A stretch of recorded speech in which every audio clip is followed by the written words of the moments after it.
We are in the chapter of center-state relations, and in the previous video I talked about the finance relations. As far as center and the states are concerned, what are the constitutional provisions? Now, according to the 101st Amendment Act, a GST council is created, and of course the GST council and the issues related to financial autonomy, that is what I would like to discuss in this video. So, the heading we can say the GST council and the issues related to and the financial autonomy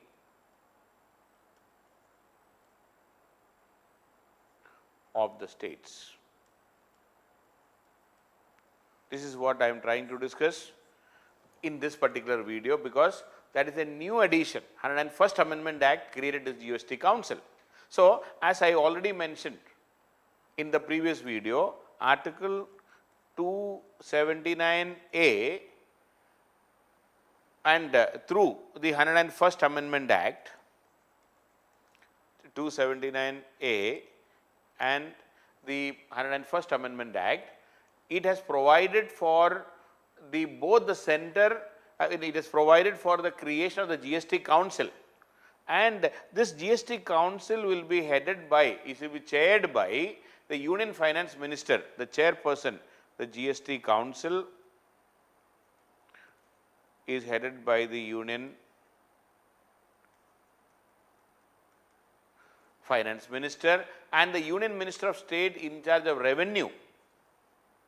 So, Minister of State in charge of revenue will be a member of the GST council. Then all the finance ministers of the states, all finance ministers of the state. See, there are 28 states right now. So, 28 states plus 3 union territories having a legislative assembly. So, they are Jammu and Kashmir right now, then Delhi and Pondicherry or Puducherry. So, these 3 union, so total states or the union territories represented are 31 in the GST council. So, minister in charge of finance from the states, 28 states, and 3 union territories where there is a legislative assembly. So, they are all members. So, Union Finance Minister is the chairperson, Minister of State in charge of revenue will be a member, and 31 state finance ministers are members. And as per this 279A, next point I would like to say is 279A, as per the provision of 279A, the council will make recommendations to the union and the states on important issues related to the GST. So, it will make recommendations to the union and the states. Okay. So, to the union parliament as well as to the states on important issues related to GST, including the goods and service that may be subject or exempted from GST, where all you can exempt from the GST, or any model GST law, principles that govern the place of supply, threshold limits, etc., etc. Then GST rates, including the floor rates with bands, how much to be charged on a particular item. See, for example, the GST on lottery tickets, I think initially it was only 5%. The Kerala finance minister demanded it to be increased to 28%, and he convinced the rest of the finance ministers, and the tax on lottery has been raised to 28%. So, this GST council will decide on the floor rates, how much it can be there, how much is the maximum, how much is the minimum, everything can be decided, or rather it will be recommended by the GST council, or any special rates in raising additional resources and revenue, everything will be decided by the GST council, and the recommendation will be given to the union parliament as well as to the state legislative assemblies, and they will have to follow that. Okay. So, 279A clearly says that the recommendation, GST council will recommend related to all these things, related to GST to the respective union parliament or to the state legislative assemblies. And also, the date on which the GST Council, another point, the third point I would like to say that the GST Council will recommend the date on which the GST should be implemented on petroleum products. Now the GST is not implemented on petroleum products. The states are free to impose their tax right now, but GST Council will tell when will be the states be ready to impose a uniform tax on petroleum products, on petrol, diesel, kerosene, etc. That also the GST Council will decide according to the provisions of the Constitution. And according to this GST Council, the provisions of the Constitution, 1/2 of the total members, 50% of the total members, 50% of the members should be present to form the quorum.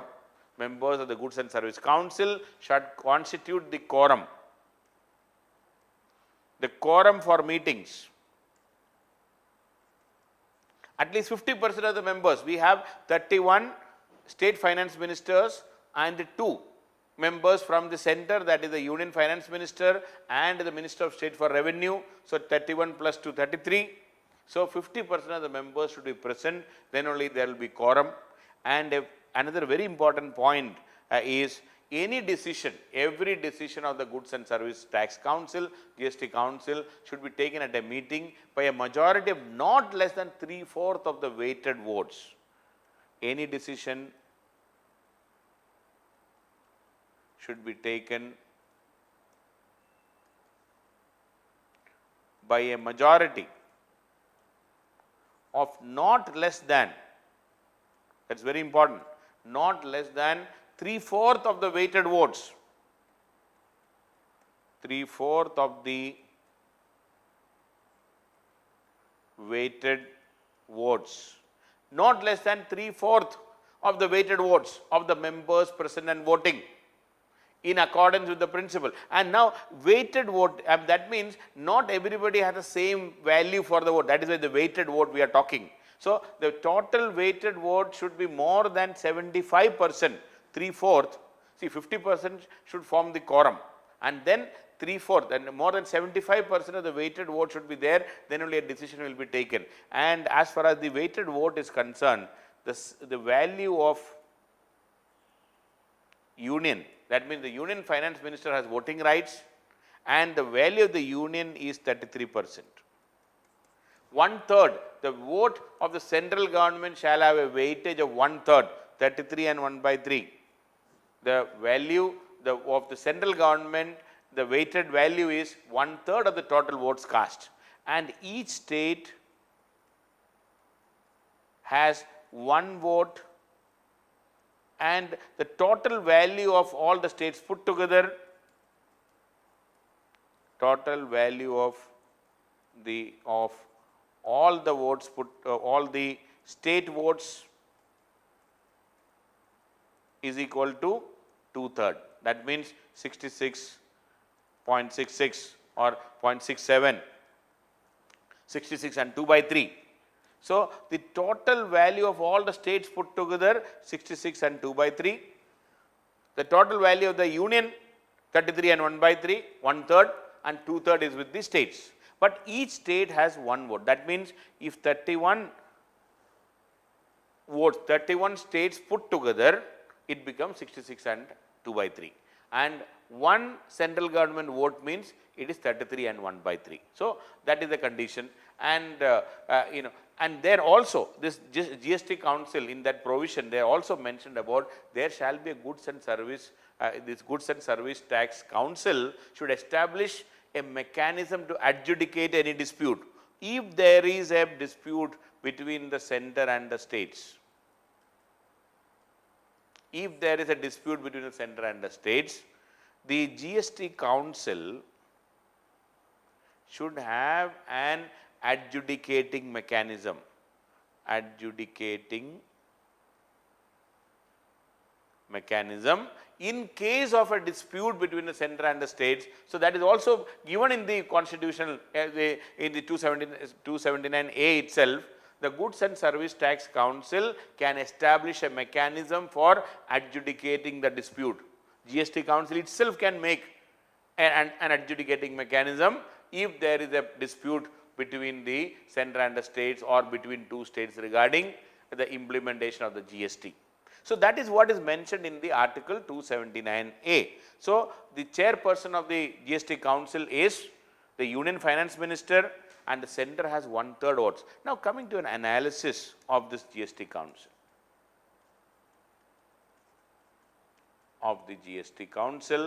And is it affecting the autonomy of the states? That is what we are trying to talk. So, the GST, the service, the goods and service tax has been, it is the most significant, we can say it is the most significant indirect tax reform in the history of India, no doubt regarding that. And the GST seeks to rationalize the indirect tax system, remove the cascading effect on the taxes I already mentioned, and that is how the 101st Amendment Act was passed.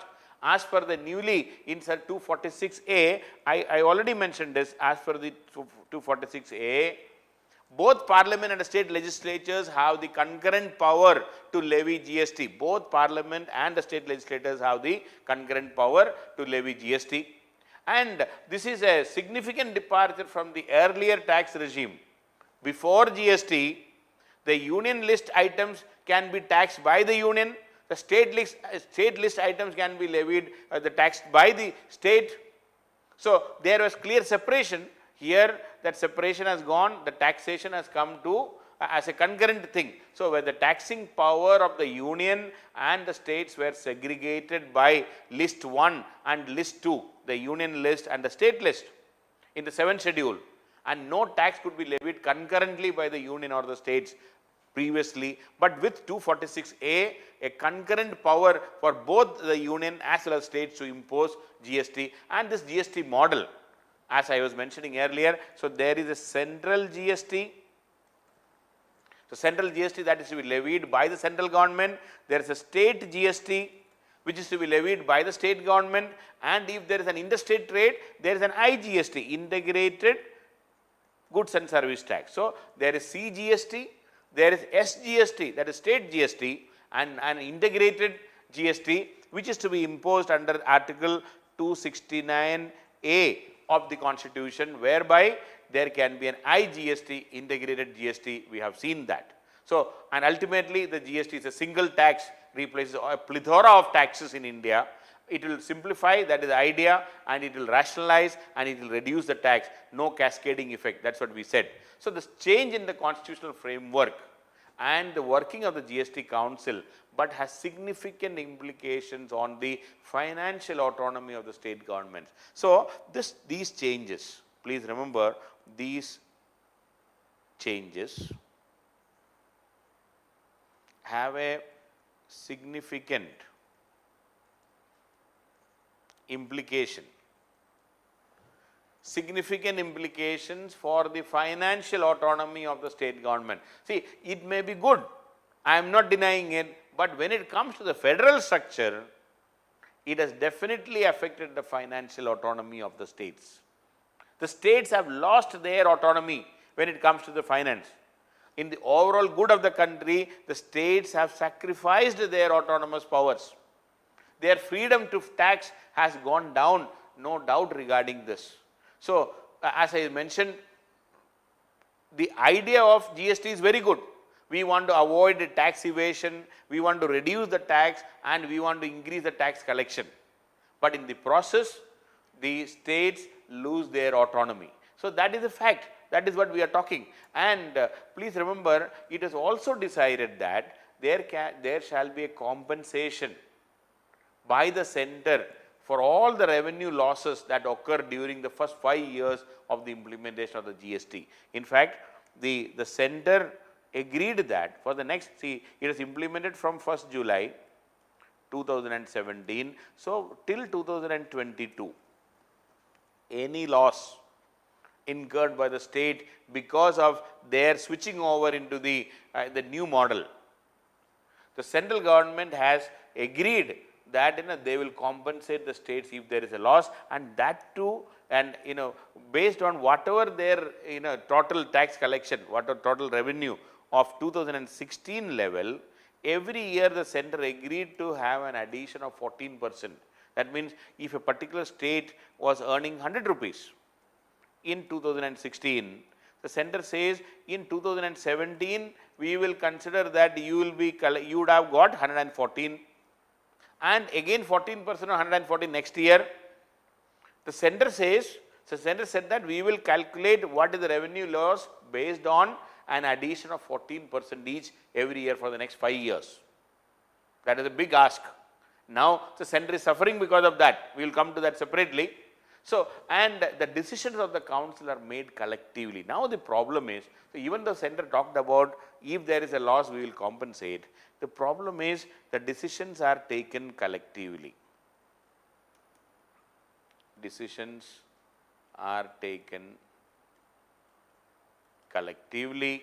So the individual states have no role and every state has equal voting right, and if in any decision with 75% of the weighted votes come, that decision is final. Now the individual states have no role. As a state, as the council makes the decisions collectively, all the state governments lose their right to individually frame their own indirect tax policy. There cannot be an individual tax policy now. And now one more point is, except on maybe stamp duty, what you call the mandi tax and all, a few things, everything is in the GST now. So they have any separate power to tax anything. That's a big problem. And just imagine 31 states, that added up to 66 and 2 by 3% of votes. One center, it is 33 and 1 by 3% of votes, 33 and 1 by 3. Now what happens is, if the center says no to any proposal coming from the states, and it is also said that any decision of the GST council will be decided based on 75% of votes. If the center says no to something, what will happen? That tax reform cannot happen at all in GST. That means there is veto power for center. So we are given a veto power to the center in this GST council. Whatever center says, that will be fine. If the center says no, then no tax can be imposed, no suggestion from the state. Even if all the states combinedly decide, if all 31 states say the same thing, even then, the center, if the center says no, no GST and no suggestion can be implemented. So basically, all the states put together, even if they come together with a proposal, that cannot be implemented if the center says no. So center has a veto power, but no such veto power for the states. And in fact, many experts have pointed out this as an anomaly. And the center should not be keeping 1/3 of the votes. It should have been 1/4. That means if you say 75% of the votes should be there, if all the states put together, if they come up with the proposal, they should have been able to pass it. But now many experts suggested that the center's weighted vote should not have been more than 1/4, but now it is 1/3. So that is one thing. And second thing is, if this, now another scenario, so if the center says no to something, the matter is over then and there. The states will not be able to push it because center has a veto power. That is one thing. Second is, suppose the center says yes, center wants something. So it has already 33 and 1 by 3% votes. 1/3 votes are there with you. Now you have to get some, if center plus some states join together. See, first of all, without center you cannot implement any proposal in the GST council. Center has 33% over. If center says no, matter is over. Now if the center says yes, now you can split the states. See, out of this 31 votes for the states, if 2/3 of them agree, see 31, see this 31 put together is 2/3. So 31 states have say 66 and 2 by 3 votes out of 100. Now 31's 2/3 into 2 by 3, it's around 21 states. If 2/3 of 66 and a half 2/3 means it will be around say 44 is equal to 21 states means around 44 or 22 into 2, it will be coming to around 44 votes. Now, this 21 states plus center, 44 plus 33, 44 plus 33 and 1 by 3, this is almost 77% or almost 78. So, that means center plus 21 states, if they join together, they can bulldoze any proposal by the rest of the states. Out of the 31, center plus 21 states joined together means the individual states proposal has no value. Recently, the center, when they talked about, there was a issue related to the compensation for the states as far as the revenue loss is concerned after the COVID. And many of the opposition ruled states opposed the center's proposal. But the BJP ruled states joined with the center, and the center plus 21 states means their combined vote percentage is more than 75%, and it is sufficient for them to decide, or if the center is talking something, if all the BJP ruled states also agree on that, that is sufficient. In fact, center plus 21 states can implement a decision even if the rest 10 states are opposing that. And these 10 states have no choice other than following the GST Council's recommendation. So, that is an issue where there can be split, but then also these 10 states' opinion has no value here, because they are duty bound to implement the GST Council recommendation. They have no veto power. The states cannot sit out, they cannot walk out, and they have to implement the GST Council recommendation. So, in the process, what is happening is, even though there are only 10 states, even if these 10 states come up and say, I don't want to follow, or I don't want, we don't agree to this proposal, still they have no choice other than implement. So, even if all the states collectively come up and say something, and if the center is not agreeing, the state's autonomy is lost. If some of the states object to the decision of the GST Council, then also they have no choice. There is no appeal mechanism, nothing is there. So, definitely what we can say is, because of this GST Council, the way the GST Council is constituted, the way the voting mechanism is there, the way the center's value of the votes are there, we can safely say that the GST Council has resulted in the dilution of the financial autonomy of the states. So, the center has a veto in GST Council, whereas the states have no veto power, and that is definitely a violation of the financial autonomy of the state. It may be good for the country, I am not questioning that. I am not debating on that particular issue right now, whether the GST is good for the country or bad for the country. I am not talking about that. If you are looking at the federation, and if you are talking about the federal powers, if you are talking about the states and the financial autonomy, the center's veto power and the way the GST Council is created, definitely this is a problem. And also, 1/2 of the members should be present to have a quorum.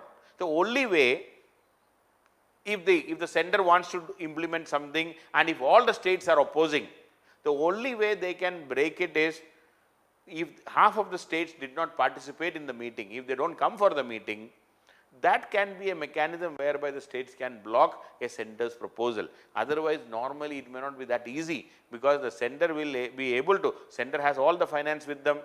They can give this carrot and stick policy will be there.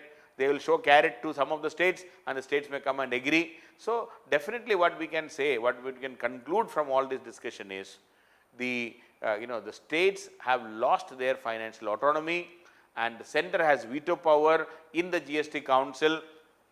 So, this fiscal autonomy, the financial autonomy, what is being talked about in a federal system is not there after, or it has been completely lost after the implementation of the GST Council and the 101st Amendment Act. So, 246A, 269A and 279A, 3 new articles are added, and the GST Council, that is 279A, has resulted in the I will say in the dilution of the financial autonomy or the fiscal autonomy of the states.